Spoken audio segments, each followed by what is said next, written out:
Welcome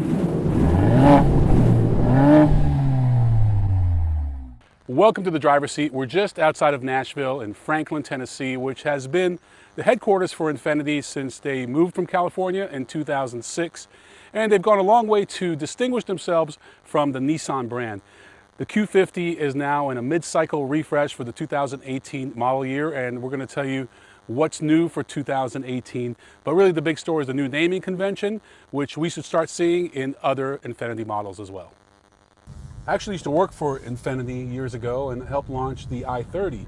Back then they were just rebadging Nissans. They took the Maxima, put an i30 badge, called it an Infiniti luxury car, and it wasn't. But this Q50 is a distinctive platform for Infiniti, and I can tell you that they have definitely separated themselves.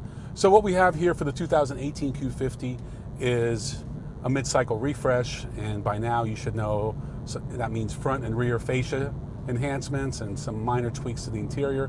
But that's not the big news. The big news is the new naming convention. So now the base model is going to be known as the Pure, and that's a 2-liter 4-cylinder turbo only.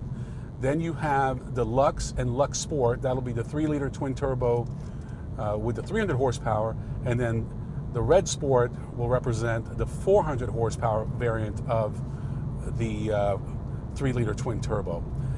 And that's really the big news here, is not just a naming convention, but when you look at the Q50 powertrains, especially on the 3-liter, the 300 and 400 horsepower, pricing wise, the models that they line up with on the Lexus IS, Audi A4, S4, and BMW 3 Series, in every one of those, both the 300 and 400 horsepower variant, they outperform those competitors.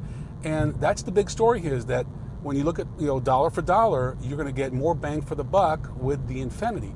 Now, it's not all perfect. Some of the things we didn't like about the Q50, for example, I think this infotainment system needs a lot of work. Also, we're driving top-of-line models, and they don't offer cooled seats. We just got out of a $22,000 Hyundai Elantra that has cooled seats as an option. So I think Infiniti still has some work to do, but overall, if you are a luxury car buyer looking for a sedan with a lot of performance and at a good value proposition, this is the way to go. You are going to get more horsepower in a Q50 than any one of those competitors I mentioned, while spending about the same amount of money. And that's it. That's the story. We look forward to probably the 2020 model year when Infiniti will have an all-new Q50. So we expect some big things, hopefully a plug-in hybrid and some new technologies, but for now, a very solid 4-door luxury sedan, priced right.